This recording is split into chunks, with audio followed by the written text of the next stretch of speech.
Ministério Público tem perguntas?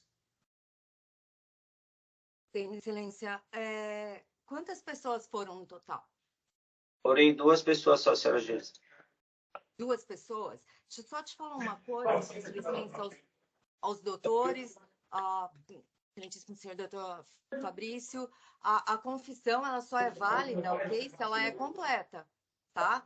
Então, ou se confessa o fato no todo, ou não se obtém a redução necessária. Isso até interessa a sua defesa. Então, vamos lá. Quantas pessoas havia na prática do crime? Havia eu e uma segunda pessoa, senhora juíza. Isso, estado de droga não impediu o senhor de participar do crime, né? Não, tava drogado. Então, excelência, obrigada. Doutor Juliano, tem perguntas?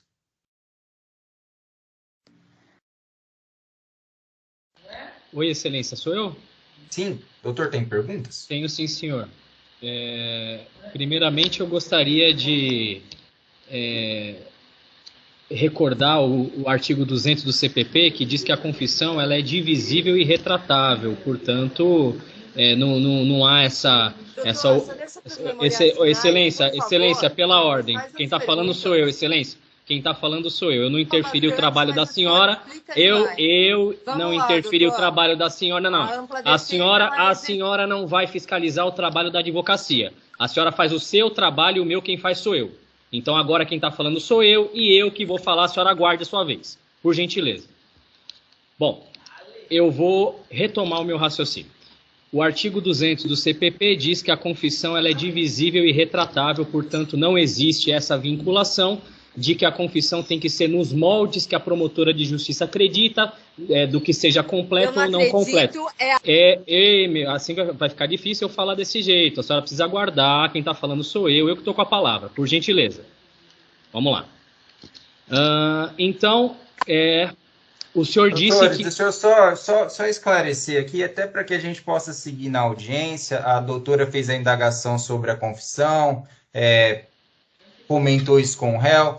O doutor tem um outro posicionamento da confissão. Respeitados os entendimentos tanto da acusação quanto da defesa a respeito da confissão, se ela é válida de uma forma ou se ela é válida de outra forma, isso tudo será apreciado no momento da sentença. Eu vou pedir aos doutores para que nos atenhamos aos fatos objetivos aqui e, querendo, vamos formular perguntas ao acusado só sobre os fatos. Em relação aos entendimentos jurídicos, eu compreendo a divergência da acusação e da defesa, mas vamos nos ater aqui na instrução sobre os fatos apenas, tá ok? Eu devolvo a palavra ao doutor Juliano para perguntas ao acusado Fernando. Eu agradeço, excelência, pela postura. Apenas gostaria que se me garantisse a palavra, assim como foi garantida a palavra da doutora promotora, por gentileza. Vamos lá, então.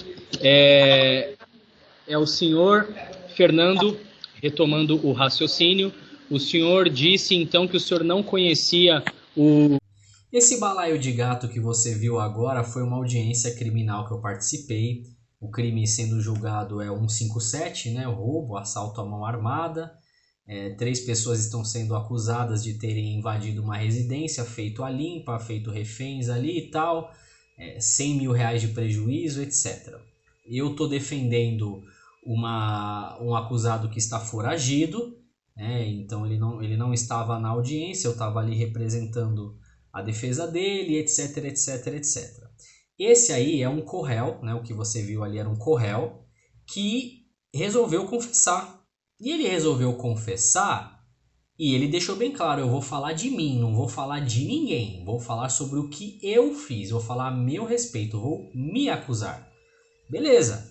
O problema é que a promotora está incomodada porque são 3 acusados e ela queria que ele, dedurasse os outros.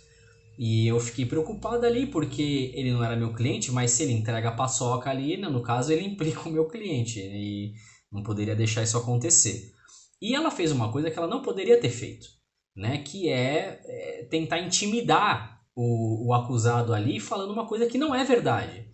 Ela falando assim, ou você confessa tudo, ou você confessa, faz a confissão completa, ou a sua confissão não vale de nada. Mas assim, completa tudo. Tudo o quê? O que é tudo? Tudo é aquilo que ela quer ouvir? O que é completo? Completo é aquilo que ela diz que é completo. Então, percebe que é uma situação difícil de entender?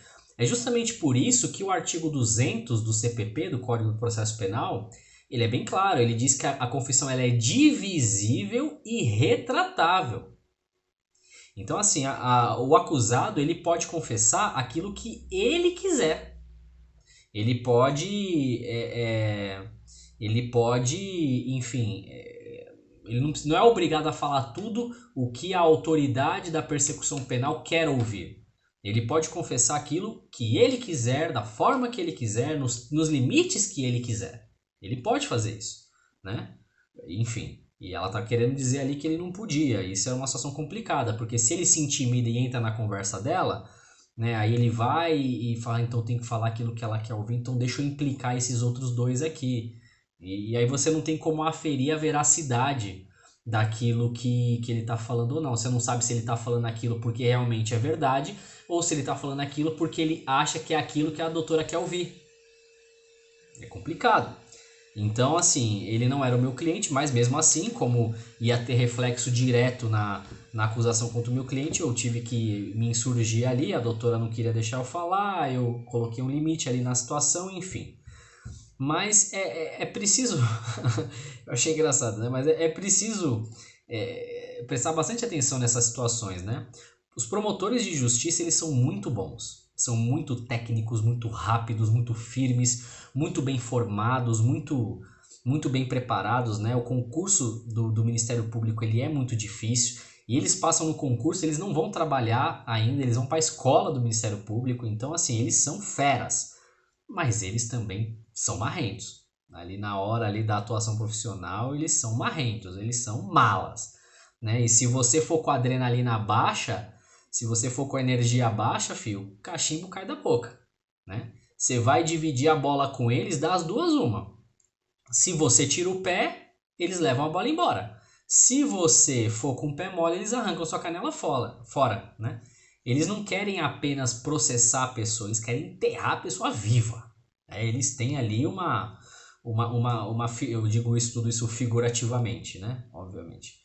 Então eles têm ali uma firmeza muito grande no exercício da profissão e obviamente que a advocacia não pode ser menos firme, ela tem que se fazer presente, ela não pode se deixar intimidar, até porque para uma sentença ser justa, mesmo que seja uma sentença condenatória, para que ela seja justa, é preciso que se realize ali uma acusação firme e uma defesa igualmente firme.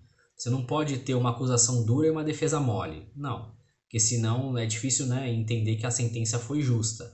É preciso que os dois ali se enfrentem, né, de uma maneira paritária, de uma maneira firme, de uma maneira dura, aguerrida, para que no final, quando sair a sentença, seja de condenação, seja de absolvição, possa se dizer, no caso do absolvido, mas você fez a acusação da forma como você achou que tinha que fazer, você foi ouvido, etc., e caso a sentença seja condenatória, dizer, mas você foi bem defendido, seu advogado falou tudo que tinha para falar, etc, etc, etc. Mas é isso, né? Agora, sempre ficar de olho nessa questão da confissão, né? Enfim, a gente precisa, na dúvida, né, na disputa, é preciso que se adote o posicionamento e entendimento mais favorável à defesa, in dúbio pro réu, sempre, tá bom? Juliano de Henrique Melo, muito obrigado pela sua atenção, grande abraço para você, a gente volta com mais vídeos.